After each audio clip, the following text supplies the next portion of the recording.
네, 감사합니다. 하나님의 말씀은 마태복음 28장입니다.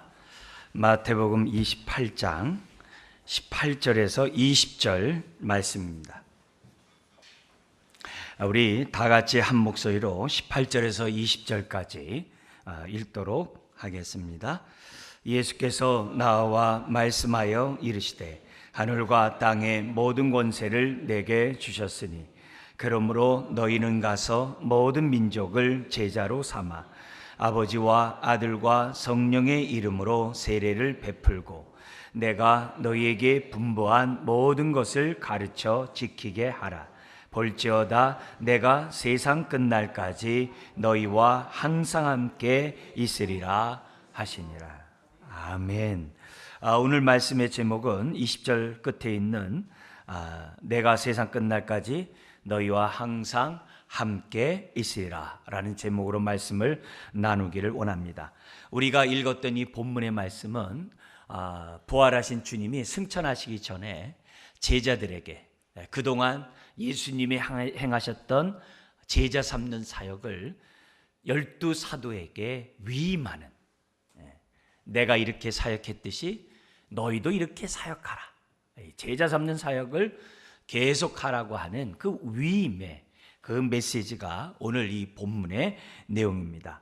우리가 이 주님의 마지막 유언과 같은 이런 메시지이기 때문에 너무나도 중요한 메시지가 아닐 수 없고, 예수님이 이 땅에 3년 동안 사역하시면서 그 모든 사역을 정말 총괄하는 말씀이 오늘 우리가 읽었던 이 본문의 내용입니다. 우리 중심의 핵심 내용은 제자 삼으라는 거죠. 근데 제자 삼으라는 이 내용을 우리들이 설명하기 전에 우리 예수님께서는 구약에 에스겔이라는 선지자가 있어요. 그 에스겔 선지자가 특별히 어떤 메시아가 올 것이다, 메시아가 와서 이러이러한 일들을 행할 것이다 라는 예언을 아주 너무나도 구체적으로 예수님에 대한 예언을 했던 선지자가 에스겔 선지자예요.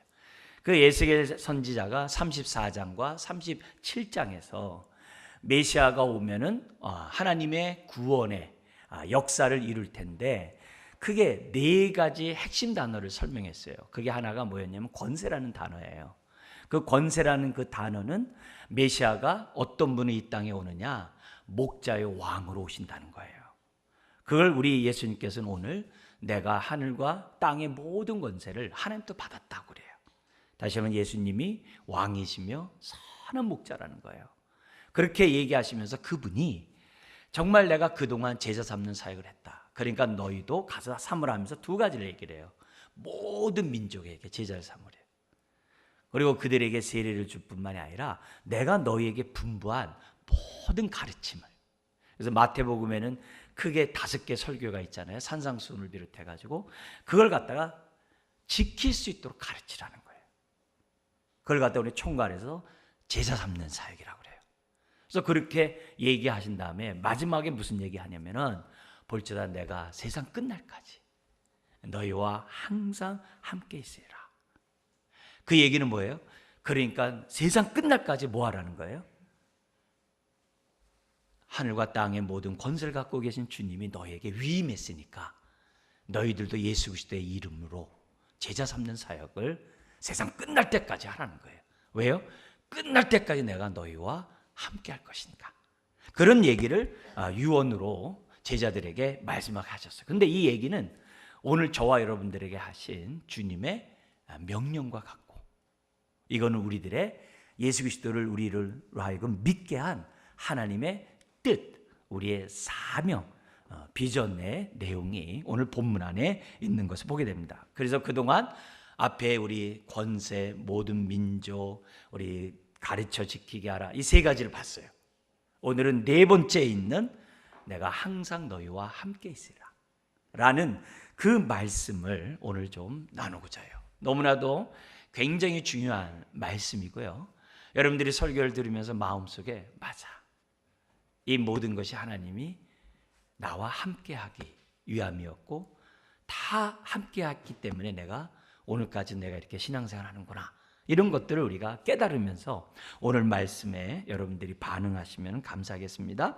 여러분, 지금 항상 너희와 함께 있으라는 그 말씀을 그 당시 제자들의 입장에서 볼 때는 사실 온전히 깨닫지를 못했어요. 근데 그들이 예수님이 약속하신 대로 예수님의 영이신 성령님이 오순절날 그들에게 임한 다음에 예수님의 말씀에 대해서 눈이 열려요. 깨닫게 돼요. 그리고 예수님이 하셨던 그런 말씀들을 깨달을 뿐만 아니라 믿는 역사가 제자들에게 나타나게 돼요. 이제 그런 가운데 너희와 항상 함께 있으라는 이 메시지는 그 당시 예수님의 제자들과 교회들에게 큰 위로와 힘이 됐어요. 왜냐하면 오순절 성령이 강림한 다음에 제자들이 나가서 예수 그리스도에 대한 주님의 십자가 부활을 전했을 때 유대인들이 3,000명, 5,000명이 회개하고 믿는 거예요. 심지어는 제사장 그룹들이 단체적으로 회개하고 예수님을 믿는 일들이 막 생겨나는 거예요. 그러면 수만 명이 동시에 짧은 시간 안에 예수 그리스도를 믿으면 이스라엘 전체가 회개하고 하나님 앞에 돌아오는 게 상식이잖아요. 수만 명이 동시에 돌아오는데, 그리고 막 베드로를 통해서 안진뱅이가 일어나고 죽은 자들이 살아나고 병든 자들이 막 치유함을 받고 예수님이 행했던 그 사역들이 그대로 막 나타나고 사람들이 막 예수님을 믿고 하나님께 막 영광 돌리면 이스라엘 전체가 사실 천지개벽하고 이스라엘 전체가 하나님 앞에 돌아오는 것이 정상이잖아요. 그런데 종교 정치 지도자들이 자기 기득권을 안 내놔요. 특히 바리새인과 같은 이런 사람들이 자기의 기득권을 안 내놔요. 그리고 자기의 공권력을 동원해 가지고 예수 그리스도를 믿는 사람 핍박하는 거예요. 막 산업을 빼앗기고 예수 믿는 사람과는 거래도 못하게 하고 막 쫓아내는 거예요. 심지어는 스데반 집사 같은 사람 돌로 쳐 죽여요. 막 이런 일들이 막 벌어지게 되니까 공권력을 동원해 가지고 바리새인을 중심으로 막 하니까 여전히 빌라도 로마 총독도 있고 헤롯 왕들도 여전히 있기 때문에 그 공권력 앞에서 하나님을 믿는 하나님의 정말 교회와 제자들이 큰 환난을 당해요. 그리고 외국에서 하나님 앞에 예배드리러 왔다가 6월절에 예수님을 만났던 사람들이 자기 고향으로 다 이렇게 뿔뿔이 흩어져요.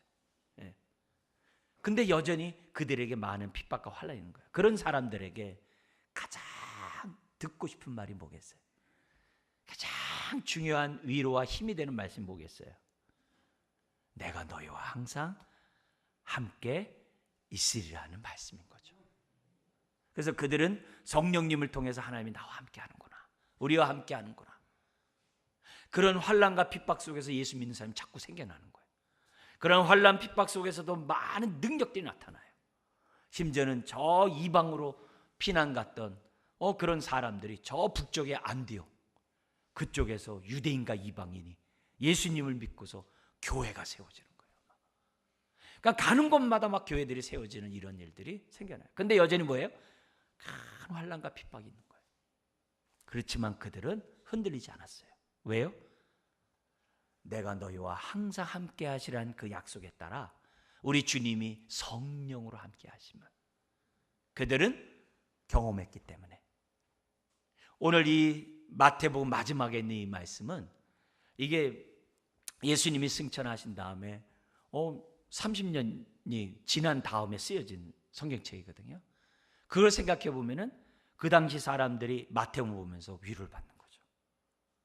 그래, 주님은 여전히 우리와 함께 하셔.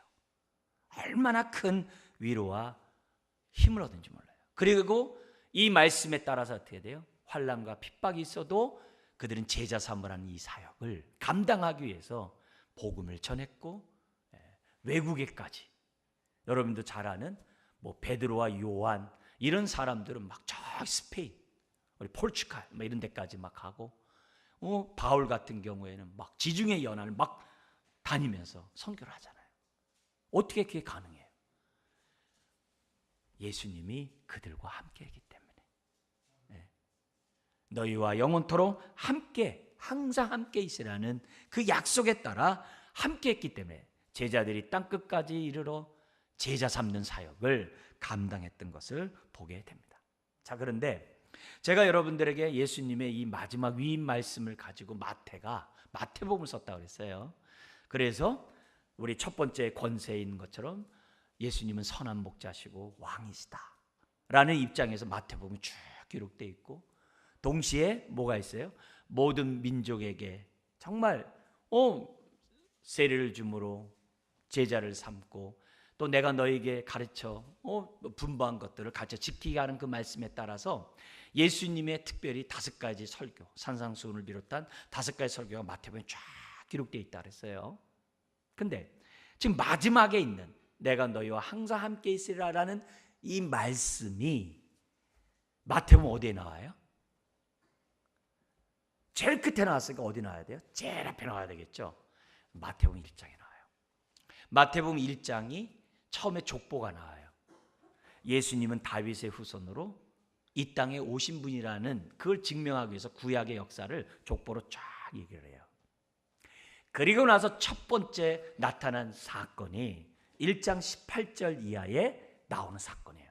1장 18절에서 25절에 그 어떤 메시지가 나오냐면, 여러분들이 좀 이해를 돕고 조금이라도 도움을 주기 위해서 한번 1장 18절 한번 넘어가 보도록 하겠습니다. 1장 18절에 보면은 예수님이 이 땅에 저와 여러분들의 죄를 대신 짊어지기 위해서는 죄 없는 제물이 되어야 했어요. 근데 죄 없는 제물이 되려면 저와 여러분들 같이 보통 생육법으로 태어난 사람들은 원죄 아래 태어났기 때문에 하나님 없이도 스스로 하나님 노릇하고, 내가 모든 판단의 기준이 나인 것처럼 내가 하나님 노릇하고 재판장 노릇하고 살았잖아요. 그게 원죄 증거예요. 내가 하나님 노릇하는 이 자체가.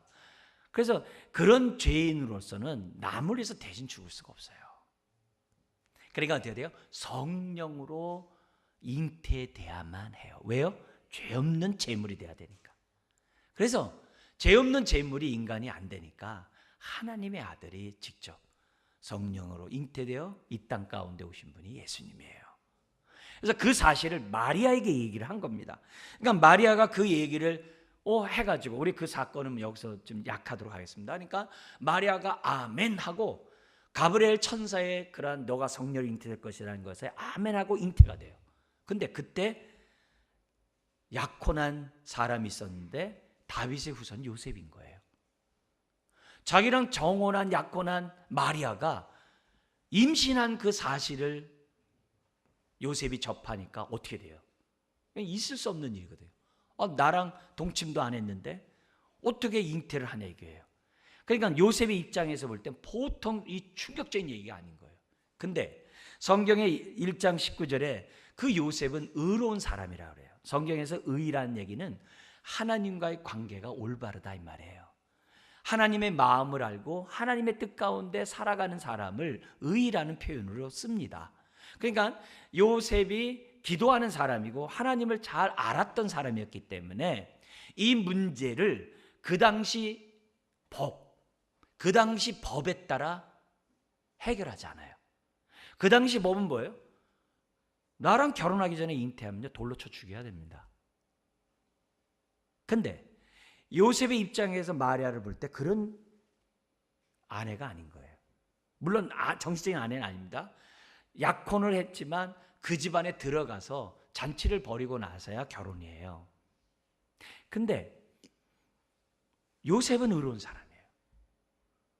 얼마나 고민을 많이 했겠어요. 사랑하는 마리아가 잉태를 하다니. 마리아가 얘기를 했겠죠. 믿을 수가 없는 일이죠. 그러니까 요셉의 결단이 뭐였냐면은 그 당시 법에 따라서 죽이는 게 아니라 뭐라고 하냐면 그를 드러내지 아니하고 가만히 끊고자 하여. 여러분, 우리가 하나님을 알고 정말 하나님이 나와 함께 한다는 임재 의식을 가지고 신앙생활하는 사람은 요셉과 같이 행동해야 돼요. 상대방이 내가 볼 때 흠이 있고 내가 볼 때 부정하고 내가 볼 때 명예스럽지 못할 그런 상황이 벌어질 때 막 드러내게 하면 안 돼요. 요셉은 그를 드러내지 않았다고 그랬어요. 그리고 어떻게 돼요? 가만히 끊고자 했다 그랬어요. 저와 여러분들이 살아가면서 사람과의 관계에서 의절하고 싶은, 단절하고 싶은, 다시 보고 싶지 않은 그런 일들을 얼마나 많이 겪습니까? 또 내가 그 상대방 때문에 손해와 피해를 얼마나 많이 볼 때가 얼마나 많습니까? 그럴 때마다 우리는 정죄하고 비판하고 드러내고 막 떠벌리고 저 사람 나쁘다 그러고 막 그러거든요. 그러면 세상 사람과 뭐가 다르겠어요? 내가 의로운 정말 하나님을 믿는 사람이라고 한다면 저와 여러분들이 정죄하기보다는 긍휼을 베푸는 태도가 중요한 거예요. 왜요? 예수님 그러셨거든요. 간호마다 현장에 잡혀서 끌려온 그 여인에게 사람들이 어떻게 하냐 이게요. 당신 사랑하는데 놔줘라 그러면 어떻게 돼요? 율법을 범한 것이 되거든요. 근데 주님이 뭐라고 그래요? 죄 없는 자가 먼저 돌로 쳐라. 그러자 나이 많은 사람도 돌 내려놓고 갔다 그러잖아요. 근데 주님이 뭐라고 그래요? 그 여인에게 나도 너를 정죄하지 아니한다. 다시는 죄를 범하지 마라. 그게 요셉의 모습이에요. 그래서 우리가 하나님 앞에서 내가 하나님을 알고 임재 가운데 살아간다라고 얘기했을 때 흠을 드러내고 단점을 드러내고 정죄하고 비판하는 이런 태도들은 하나님 앞에 의로운 옳은 행동이 아니에요. 요셉은 그런 상황에서 여러분 어떻게 하겠어요? 내 아내가 이런 상황이면 어떻게 하겠어요? 파혼한 것을 정당할 뿐만 아니라 떠버리겠죠. 아니라는 거죠. 그래서 가만히 끊고자 하는 이 고뇌 속에서 요셉이 이렇게 했을 때 하나님은 가만두겠어요? 항상 임재하시죠. 항상 함께 하시죠. 그래서 이 20절에 요셉이 이제 잠을 잘 때 그 꿈 가운데 하나님이 천사를 보낸 거예요. 그래서 뭐라고 그러냐면 20절에 다윗의 자손 요셉아 딱 얘기를 한 거예요. 다윗의 자손 요셉아 내 아내 마리아 데려오기를 무서워하지 말라.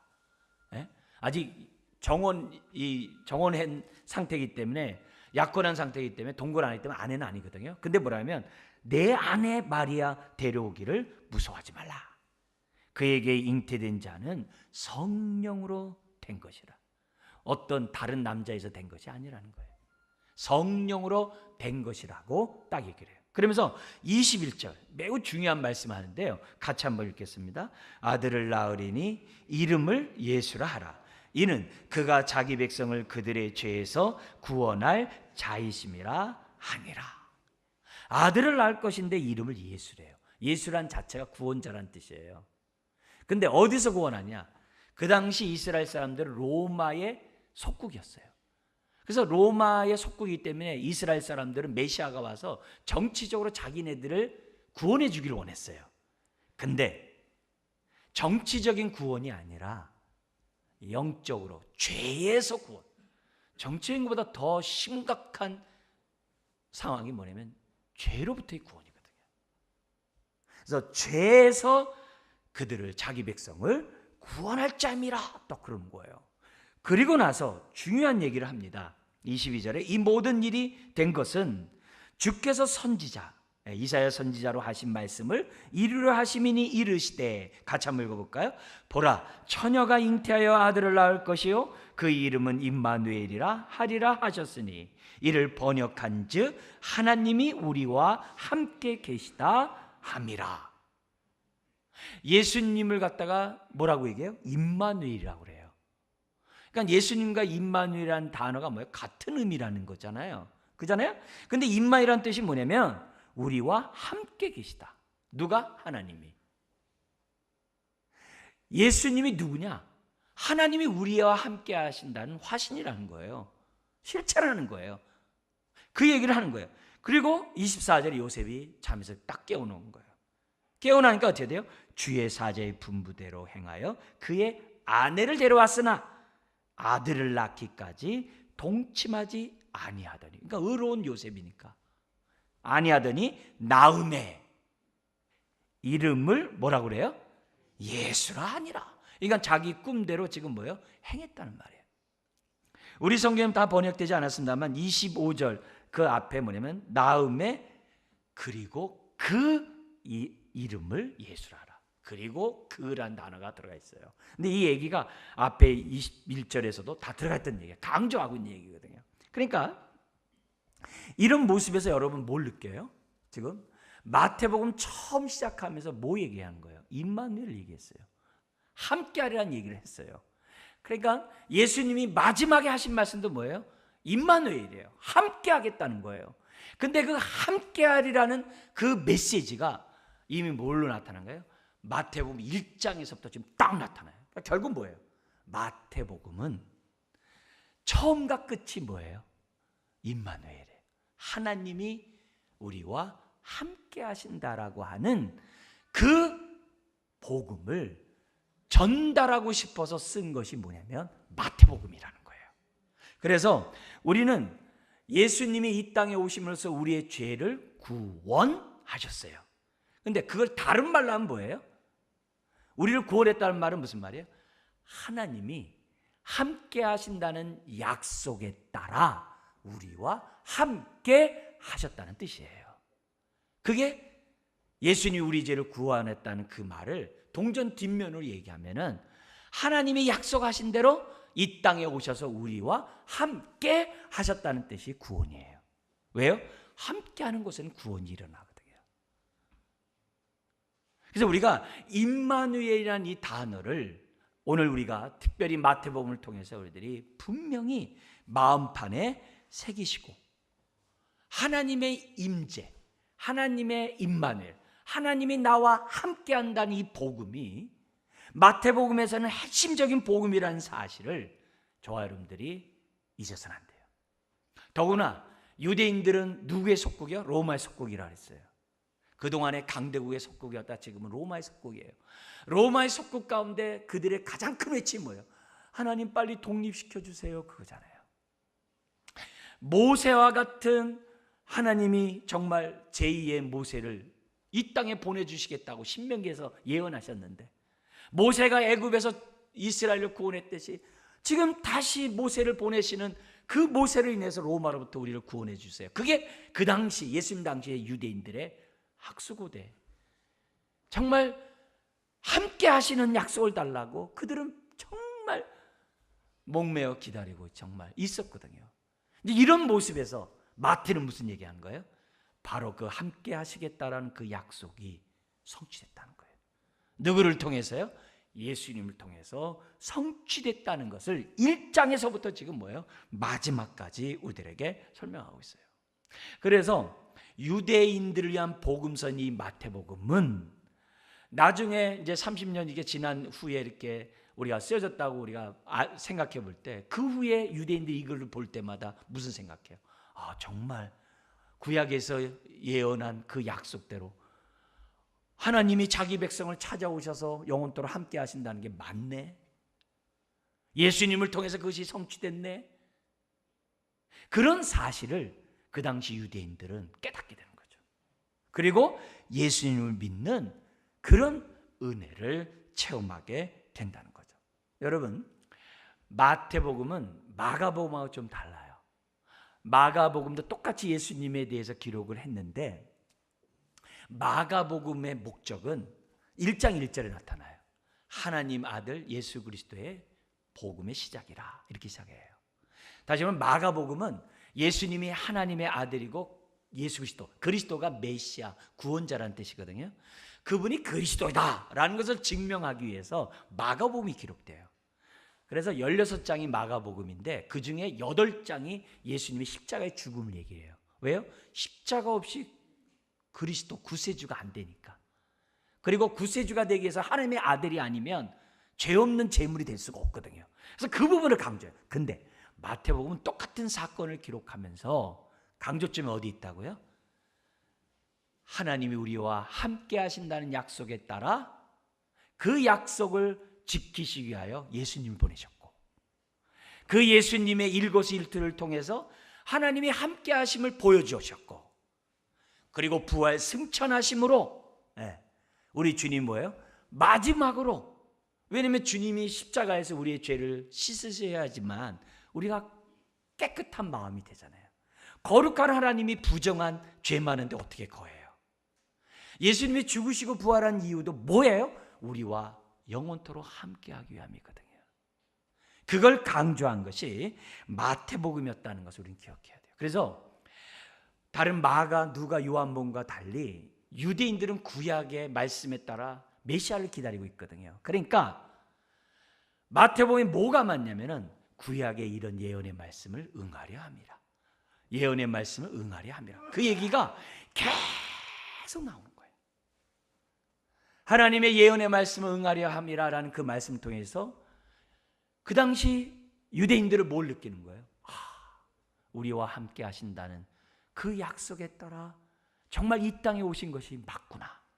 구약의 메시아에 대한 예언이 예수님 안에서 성취됐네.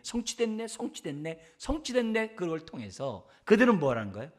하나님의 성취된 말씀을 대할 때마다 후대 사람들이 하나님이 함께 하심을 그들은 뭐예요? 느끼면서 말씀이 응하려 함이라 할 때마다 할렐루야 하고, 오늘도 그 당시 후대 사람들이 살아가면서 어떻게 돼요? 오늘도 여전히 하나님은 나와 함께함을 깨닫게 되고 믿게 되고 신앙생활하고, 그 믿음이 오늘 저와 여러분들까지 온 거예요. 그래서 오늘도 우리는 기록된 그 말씀에 따라 아멘 하고, 오늘도 두세 사람이 주의 이름을 모인 곳에 너희와 함께 있겠다라고 약속하신 것을 믿기 때문에 오늘 우리는 이처럼 모여서 우리와 함께 계신 하나님을 찬양하는 줄 믿습니다. 그러니까 예수님의 그 모든 것들이 구약의 예언의 성취가 응하려 함이라. 오늘 우리가 읽었던 우리 아까 마태복음 1장에 23절에 이사야 선지자가 예언한 것처럼 아들을 낳으리니 그 이름을 임마누엘이 하리라. 그 예언에 따라 예수님이 성령으로 잉태되어 이 땅에 오신 거예요. 그러니까 예수님이 오셨다는 자체가 하나님이 우리와 함께 한다는 거예요. 하나님이 우리와 함께 임재하신다는 거예요. 임마누엘 하신다는 거예요. 심지어 예수님이 초자연적인 능력을 행하고 막 기적을 행하고 귀신을 쫓아내고 병든 자를 고치고 많은 능력을 행함으로 제자들은 뭐예요? 눈이 막 밝아져요. 와, 정말 예수님이 정말 하나님의 아들이 맞구나. 그 말을 다른 말로 뭐예요? 하나님의 임재를 경험하는 거예요. 그걸 갖다 성경에서는 하나님의 영광을 봤다라고 그래요. 그래서 그들은 그 놀라운 능력들을 경험할 때마다 예수님에게 대해서 뭐예요? 엎드려서 경배를 해요.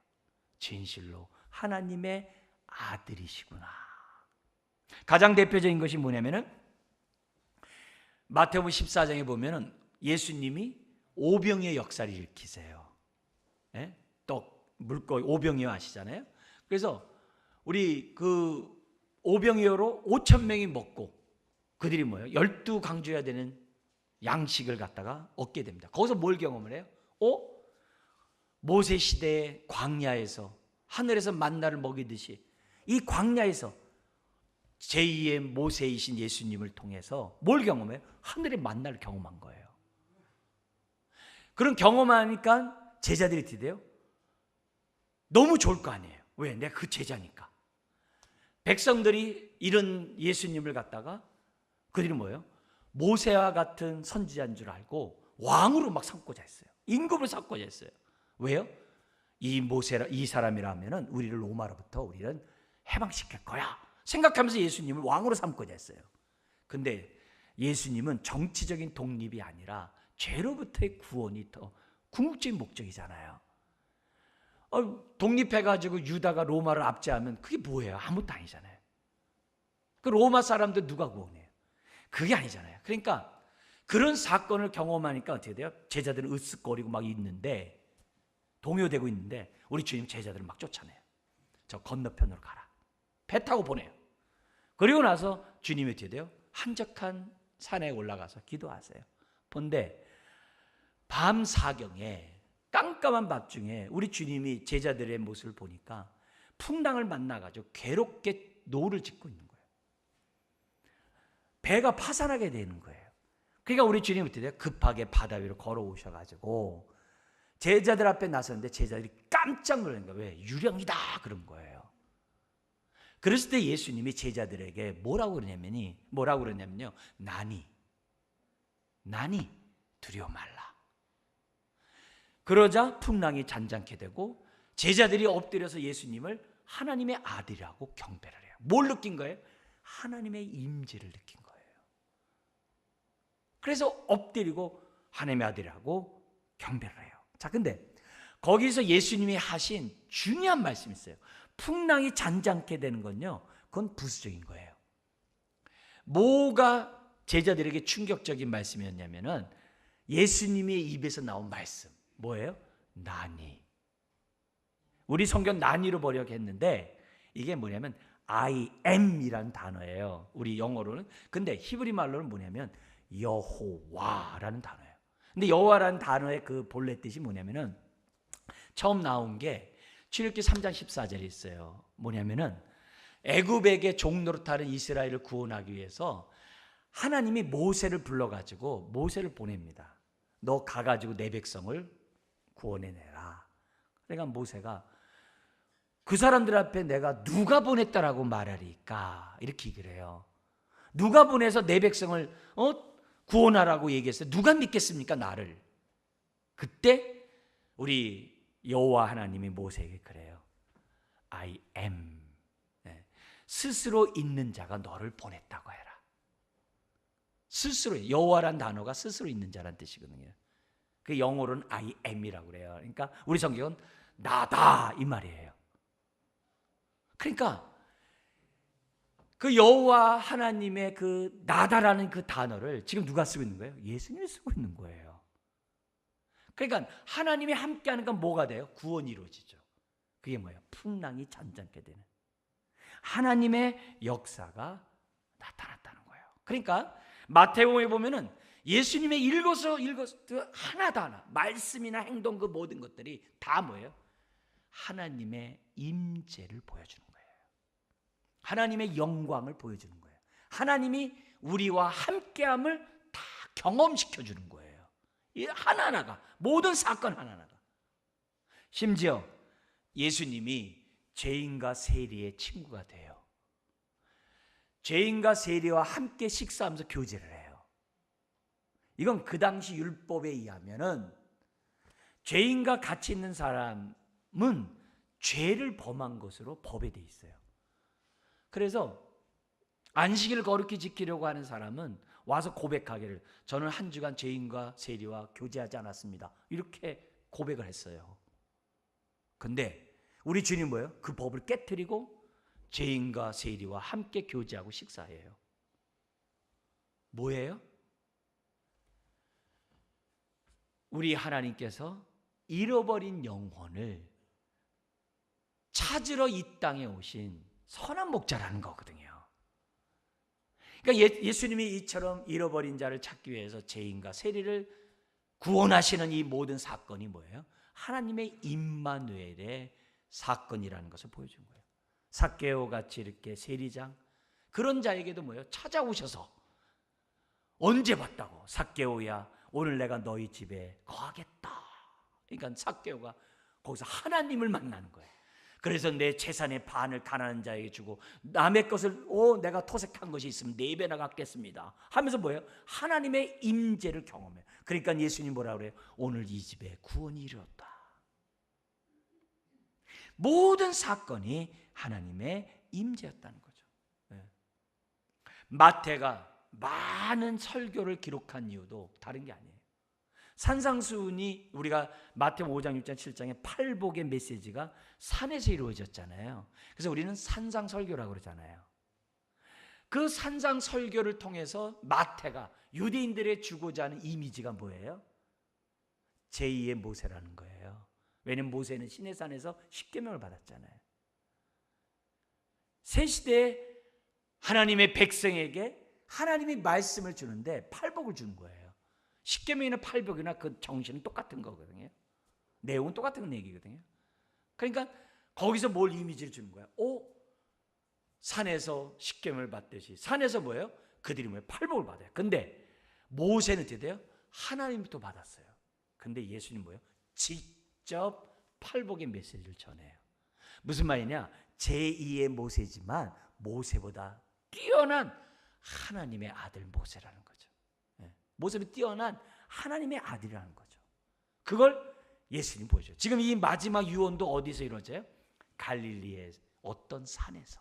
그 28장 16절에 그랬잖아요. 예수께서 지시하신 산에서 마지막 유언의 메시지를 제자들에게 위임하거든요. 제자 삼으라고. 뭐예요? 지금 예수님이 모세에게 예언한 너와 같은 선지자를 내가 보낼 거다. 바로 그 분이 바로 예수님이라는 거예요. 그걸 통해서 그 당시 사람들이 예수님을 볼 때마다 하나님의 임재를 경험하게 되는 거죠. 요한복음이 우리에게 주는 그러한 강력한 메시지가 뭐냐면은 예수 믿는 게 뭘까? 예수 믿는다는 게 뭐냐? 요한복음 1장에서 딱 이렇게 정의해요. 말씀이 육신이 되어 우리 가운데 거하심에. 거한다는 얘기는 함께 하심에. 우리가 보니 어떻게 돼요? 독생자의 영광이요 은혜와 진리가 충만하더라. 거기서 뭐냐면 예수님을 믿는 게 뭐냐? 우리 가운데 거하시는 그 분을 통해서 어떻게 돼요? 하나님을 보는 것, 그게 믿는 거예요. 그래서 우리가 보니 독생자의 영광이요. 거기서 뭐예요? 하나님의 영광을 보는 거예요. 그게 믿는 거예요. 머리로 믿는 게 아니에요. 예수님을 우리 다른 표로 쓴다면 인격적으로 만나는 게 믿는 거예요. 하나님의 임재를 경험하는 사람이 믿는 거예요. 그러면서 그 1장 14절이거든요. 요한복음이요. 1장 18절에 무슨 말씀이 있냐면은 이런 말씀이 있어요. 본래 하나님을 본 사람이 없을 때, 왜? 영이니까 육신의 눈으로 볼 수가 없죠. 본 사람이 없을 때 아버지 품속에 있는 독생하신 하나님이 나타내셨느니라. 우리가 예수님은 하나님의 아들 그러는데 그게 하나님이란 뜻이거든요. 그러니까 요한복음에서 예수님을 직접 뵀던 그 요한이 하는 얘기가 아버지 품속에 있는 독생하신 하나님이래요. 예수님을. 똑같은 사건이 요한복음 14장에 마지막 주님이 십자가를 지시기 전에 제자들과 많은 얘기를 하세요. 그런 가운데 빌립이란 제자가 예수님에게 생뚱맞은 질문을 해요. 예수님, 하나님 아버지를 보여주면 좋겠습니다. 족하나이다. 이렇게 생뚱맞은 질문을 하는 거예요.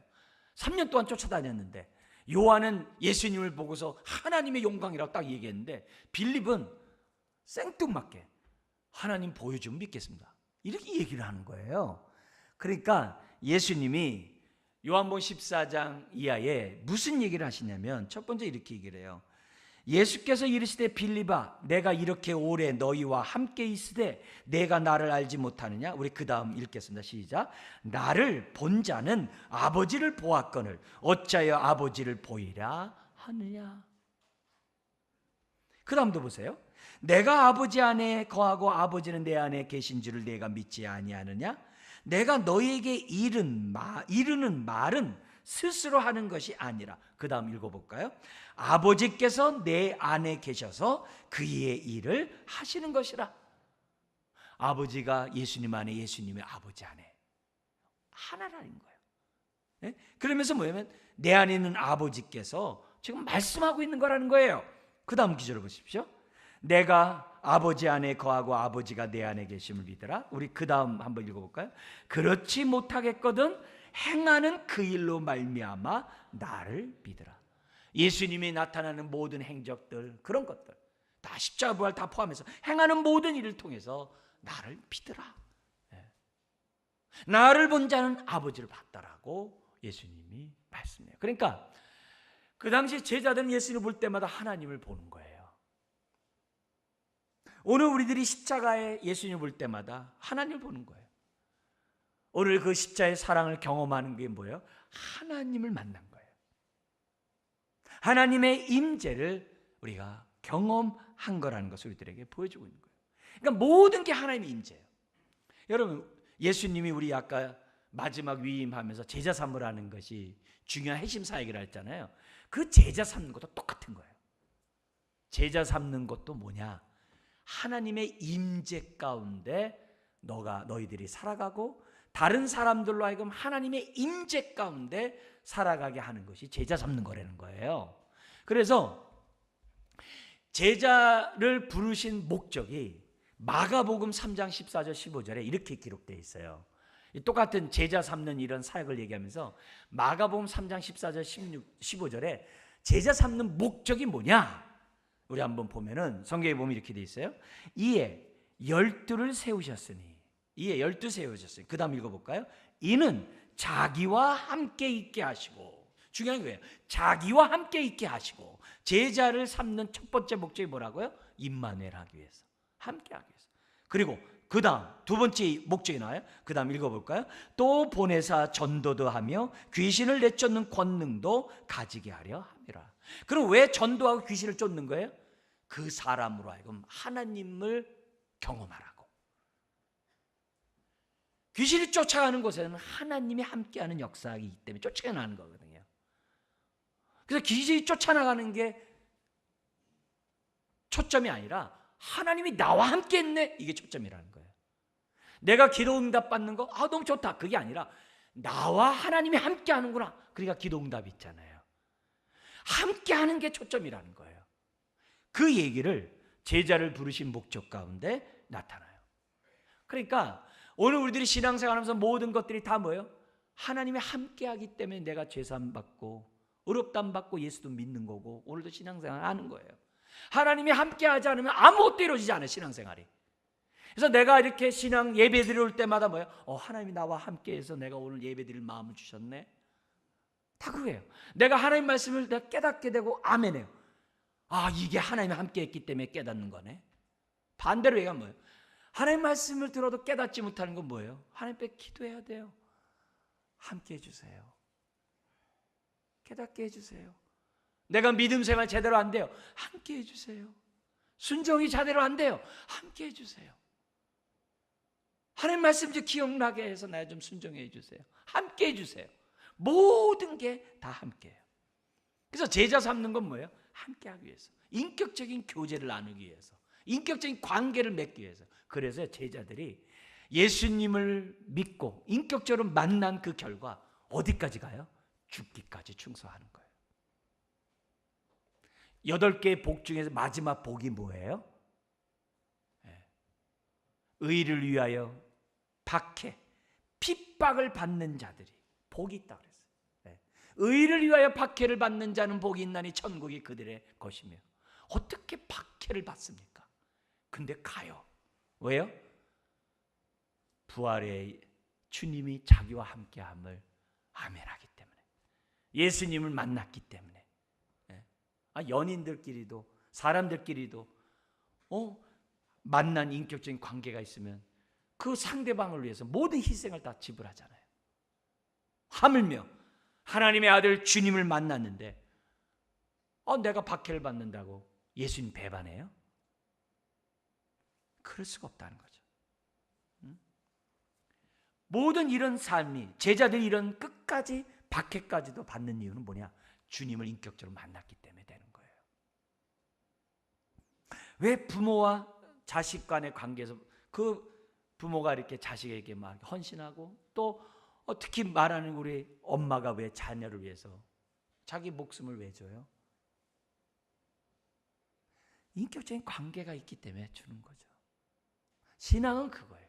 하나님과 인격적인 관계라는 거예요. 우리가 지금 지난 40일 동안 주기도문을 하루에 5분씩 3번 기도하자고 40일 훈련했어요. 왜 그럴까요? 주기도문이 뭐냐? 기도가 뭐냐? 임재 가운데 거하는 삶을 누리라는 게 기도예요. 기도하는 순간 임재를 경험해요. 기도하면 기도할수록 뭐예요? 하나님의 임재 가운데 들어가요. 그래서 주기도문이 그거예요. 기도할 때 하나님을 아버지라 부르래요. 인격적인 관계 속에서 기도하라는 말이에요. 그냥 이렇게 형식적으로 하거나 그냥 하나님과 나와 아무 상관없이 기도하지 말라는 거예요. 하나님은 나의 아버지이기 때문에 아버지께 기도하라는 거예요. 그러면서 전반부가 뭐예요? 이름이 거룩히 여김을 받으시며 나라가 임하옵시며 뜻이 하늘에서 이룬 것 같이 땅에서 이루어지라. 그 이름과 나라와 뜻이 다 뭐예요? 하나님의 임재를 얘기하는 거예요. 나라가 임하다는 얘기가 뭐예요? 우리 가운데 함께 해주세요라는 말이거든요. 뜻이 이루어지이다. 그게 뭐예요? 하나님이 우리의 삶 가운데 함께 해달라는 얘기거든요. 그 아버지가 어떤 분이라는 거예요? 일용할 양식을 줌으로 육신의 피로를 채우고, 서로를 용서함으로 우리의 관계의 피로를 채우고, 시험에 들지 말고 다만 하게서 구하옵소서라는 걸 통해서 영적인 피로를 공급하시는 아버지께 기도함으로 하나님 아버지의 임재를 경험하라는 게 주기도문이에요. 모든 게 다 임재를 경험하는 거예요. 사랑도 임재잖아요. 사랑도 상대방을 갖다 느끼기 때문에 사는 거 아니겠어요? 똑같은 거예요. 하나님에 대한 사랑도 마찬가지예요. 그런데 무서운 말이 있어요. 산상수훈 그 마지막 그 7장에서 뭐냐면은 천국은 예수님과 인격적인 만남을 가진 자가 가는 나라래요. 주여 주여 했는데 우리 주님이 너 내가 모르겠는데 그러는 거예요. 무슨 소리예요? 제가요 선지자 노릇도 했고요, 막 귀신도 쫓아내고 능력도 행했잖아요. 이 불법을 행하는 자들아, 내가 너를 알지 못하는데 왜 내 이름 가지고 함부로 귀신 쫓아내고 능력 행하냐 이게요. 나 너 도무지 알지 못한다. 쫓아내요. 하늘나라는 하나님의 임재를 경험한 자가 가는 나라가 하나님 나라라는 것을 산상수훈에서도 가르쳐줘요. 그렇기 때문에 오늘 우리들이 신앙생활하면서 임재 가운데 사는 것이 중요해요. 여러분, 예수님 왜 십자가에 죽으시고 부활했다고요? 우리 죄를 사하고 의롭게 하려고. 왜요? 우리와 함께 하려고, 우리를 성전 삼으려고, 우리 안에 임마누엘 하려고 우리 죄를 다 씻으신 거예요. 그래서 예수님은 우리와 지금 하나예요. 예수 믿는 게 뭐냐면 주님이 내 안에, 내가 주님 안에 있는 게 예수 믿는 거예요. 그게 요한복음 15장에 포도나무 비유에서 알려준 거예요. 예수님은 포도나무고 우리는 가지니 가지가 접붙임 바 될 때 저절로 열매를 맺는다고 하면서 뭐라고 그러냐면 내가 너희 안에 있는 것처럼 너희도 내 안에 있으래요. 우리가 주님을 믿는 건 내 안에 계시는 거예요. 그럼 내가 주님 안에 있는 이유가 뭐예요? 말씀에 순종하는 것. 그게 내가 주님 안에 거하는 거예요. 내가 순종할수록 느껴요. 여러분, 사랑하는 연인도 손잡고 가다가요, 손을 꼼지락꼼지락 해야 계속 잡고 싶지, 손 가만히 있으면요 땀난다고 훅 뿌리칩니다. 그게 그래요. 내가 만지작만지작해서 느껴요. 주님이 나와 함께 하는데 그 함께함을 느끼는 방법이 뭐냐? 내가 말씀에 순종하는 거예요. 순종하면 순종할수록 주님의 임재를 느끼는 거예요. 그렇다면 오늘 우리가 이 마지막 이 항상 함께 있으라는 이 임마누엘, 이 말씀에 따라서 우리 신앙생활 해야 돼요. 오늘도 두세 사람이 주의 이름으로 모인 곳에 내가 함께 하겠다고 했으면 뭐예요? 믿어야 돼요. 그리고 우리가 느껴야 돼요. 경험해야 돼요. 나를 성전 삼고 우리를 성전 삼았어요. 우리가 지금 코로나 기간 동안 왜 자꾸 왜 모입니까? 나 혼자 잘 믿고 천국 가면 되지. 그게 아니에요. 그게 아니에요. 우리가 믿는 사람들끼리 서로 한 몸을 이루고 한 교회를 이루고, 그로 인해서 많은 사람들을 다시 주께로 인도해야 될 우리의 하나님의 그러한 제자로서의 사명이 있거든요. 그래서 우리가 모이고 또 모이고 우리가 함께 교제하고 우리가 살아가는 거죠. 여러분, 예수님이 자신과 우리를 동일시한 게 이 마태복음 강조해요. 특히 사복음서 중에 교회라는 단어를 처음 쓴 게 마태예요. 그래서 예수님을 교회와 동일하게 해요. 그래가지고 어떻게 된지 아세요? 얼마만큼 동일하게 하냐면요, 교회에게 한 행동이 예수님에게 한 행동이래요. 더 좁게는요, 예수 믿는 사람에게 한 행동이 예수님에게 한 거래요. 그래서 마지막 심판이 마태복음 25장에 나왔잖아요. 거기서 무슨 심판의 기준이 뭐예요? 소자에게 물 한 그릇 줬느냐 안 줬느냐, 어려움 가운데 있는 자들 찾아갔냐 안 찾았냐, 이런 얘기 했잖아요. 이런 얘기하면서 뭐냐면 너는 내가 목마를 때 나에게 마실 걸 줬다니까. 의인이 이렇게 얘기하는 거예요. 신앙생활 잘했던 제자가 제가 언제 주님께 물 줬어요? 소유자에게 한 게 나에게 한 거야. 그러니까 딴 사람에게 너는 지옥에 가라 그래요. 그러니까. 왜요? 너는 내가 목마를 때 물 한 그릇 주지 않았다. 제가 언제 주님께 물 한 그릇 안 줬어요? 저 소자에게 물 한 그릇 주지 않은 게 나한테 주지 않은 거다 그래요. 무슨 말이에요? 예수 믿는 사람과 주님이 하나라는 거예요. 그래서 우리가 옆에 있는 우리 지체들을 바라보면서 지체에게 행하는 게 주님께 하는 거예요. 요셉같이 가만히 드러내지 않고 끊고자 하려고 하는 그런 마음의 태도가 필요한 이유가 이거예요. 교회 안에서 우리들이 정말 우리가 서로를 대하는 마음의 자세, 막 의절하고 단절하고 안 보고, 이거는 세상 사람들이 하는 얘기죠. 하나님의 임재를 느끼지 못하는 행동이죠. 아니라는 거죠. 오늘 우리가 볼지어다 내가 세상 끝날 너희가 항상 있으리라, 함께 있으라는 이 메시지는 진리예요. 이걸 알고 신앙생활하는 저와 여러분들이 대하는 거예요. 그러면 이걸 알고 신앙생활할 때 세 가지 축복이 따라와요. 우리 마태복음 그동안 내용을 정리해서 잠깐 얘기한다면, 첫 번째는 우리의 왕이시며 참 목자이신 예수님을 삶에서 경험해요. 이걸 확실히 믿으면 삶 속에서 왕이며 목자를 경험해요. 이거는요, 우리 지난주에 봤던 에스겔 34장과 37장의 예언에 따라, 거기 예언이 뭐가 되었냐면 내 종 다윗이 그들 중에 왕이 되리라, 목자가 되리라 하는 그 예언에 따라 우리의 삶이 되되요 임재를 경험하면 선한 목자의 손길을 경험해요. 그래서 일용할 양식을 공급하시는 손길, 들의 백합화를 봐라, 공중의 새를 봐라, 그들처럼 먹이고 입히시는 경험을 저와 여러분들이 합니다. 때를 따라 돕는 필요를 공급받게 돼요. 우리 주님은 하늘과 땅의 모든 권세를 갖고 계신 목자세요. 왕이세요. 그래서 머리털 하나 삼지 않도록 우리를 보호하세요. 인도하세요. 함께 하세요. 그런 은혜를 첫 번째 우리들이 경험을 해요. 기도할 때마다 응답을 통하여 임재를 경험해요. 그래서 기도하는 거예요.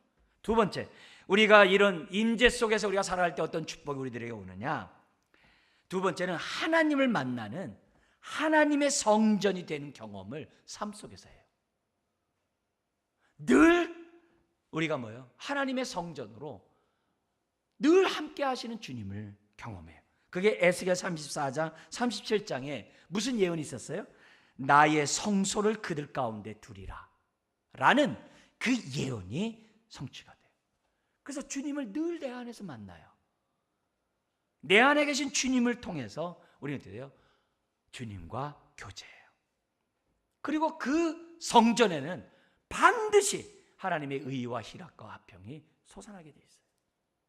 그런 은혜를 체험하게 돼요. 왜 우리를 죄 씻으시고 왜 우리에게 성령 주셨다고요? 성전 삼으려고, 임마누엘 함께 하려고.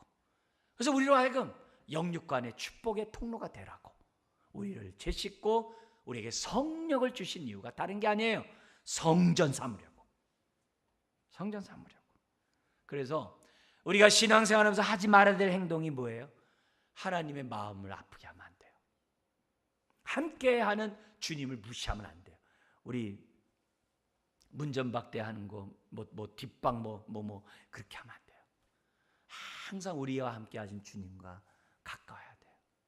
친해야 돼요. 속상하게 만들면 안 돼요. 우리가 예배에 집중하고 예배를 드리는 게 다 뭐예요? 성전이기 때문에 그런 거예요. 말씀에 순종하는 거 다른 게 아니에요. 말씀에 순종할수록 삶의 예배가 이루어지잖아요. 삶의 성전이 이루어지잖아요. 그래서 하는 거예요. 우리들이 예수님이 십자가의 죽음으로 그 당시 예루살렘 성전이 없어지고 저와 여러분들이 하나님의 성전이 된 줄 믿습니다. 그래서 예루살렘 성전이 예수님의 성전으로, 저와 여러분들이 성전으로 대체됐다는 게 마태복음이에요. 그래서 휘장 위로부터 찢어졌어요. 찢어짐으로 뭐예요? 하나님의 영광이 더 이상 예루살렘 성전에 없다는 거예요. 누구에게 있다는 거예요? 예수님을 믿는 저와 여러분들 마음속에 성전 삼고 계신다는 거예요. 그거를 마태복음 우리들에게 가르쳐줘요. 세 번째 축복이 있어요. 하나님 임재 가운데 살아갈 때 어떤 축복이 있느냐? 성경에 보면 성전에서부터는 항상 생명수가 흘러난다 그랬어요. 내가 예수님을 내 안에 모시고 내가 성전이 되면요, 내 안에서부터 생명수가 흘러요. 그래서 예수 그리스도, 우리 주님께서 그랬어요. 예수 그리스도를 믿는 자는 그 배에서 생수의 강이 흘러나리라. 왜요? 성전이니까. 그래서 생수의 강이 흘러남으로 뭐라고 그래요? 에스겔 34장 37장에 뭐라고 되면 너 주변에 있는 사람이 너를 통해서 하나님 본다 그랬어요. 왜요? 영육간의 축복을 받으니까. 그리고 에스겔 47장에 뭐라면 그 생명수가 가는 곳마다 사람이 살아난대요. 사람들이 살고 활기를 찾는데요. 그래서 그 사람들이 나의 삶을 통해서 하나님을 보는 거예요. 그래서 우리가 임재 속에 살아가면 나 때문에 내 가정이 복받아요. 내 자녀들이 축복받아요. 내가 일하는 일터가 복받아요. 그래서 마태복음 5장에 뭐라 그래요? 내가 너희를 소금과 빛으로 삼았다라고 그래요. 왜요? 그래야 이방 사람이 너희의 착한 행실을 보고 하나님께 영광 돌린다 그랬거든요. 그런 축복이 임재 가운데 살아가는 그런 자들 삶 속에 나옵니다.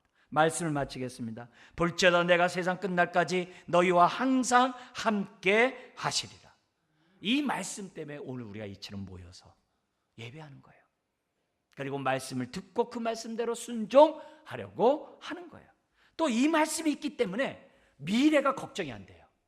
종말이 걱정이 안 돼요. 왜요? 계속 함께 하시니까. 심지어는 하나님의 마지막 심판대 앞에서도 감사함으로 서요. 왜요? 하나님이 함께 하기 때문에. 감사할 뿐만이 아니라 즐거움으로 서요. 즐거움으로 서요. 즐거움으로 설 뿐만이 아니라 하늘나라의 혼인잔치에 저와 여러분들이 정말 기쁨으로 동참하는 축복을 누려요. 더 나가, 더 나가. 마지막 때에 하늘에서 새 예루살렘이 이 땅에 오는데 그 안에 보니까 성전이 없더라 그래요. 그게 계시록 21장 22장 마지막. 왜 성전이 없다고 그래요? 저와 여러분들이 성전이니까. 그래서 구원의 완성은 하나님과 하나, 하나님의 임재 온전히 들어가는 게 구원의 완성이에요. 예수님이 십자가에 죽으시고 부활하신 목적이 뭐라고요? 저와 여러분들을 하나님과 영원토록 하나가 되도록, 영원토록 임재 가운데 살아가도록 주님이 죽으시고 부활한 거예요. 그렇다고 한다면 오늘 마지막 하신 이 말씀을 오늘 붙잡고 오늘도 우리들이 감사하면서 정말 신앙생활하고 힘든 어려운 삶이라 할지라도 함께 하시는 하나님 믿고 기도로 이기세요. 기도로 승리하시고 함께함을 드러내는 저와 여러분 되시길 주의 이름 축원합니다. 기도하겠습니다. 하나님 아버지,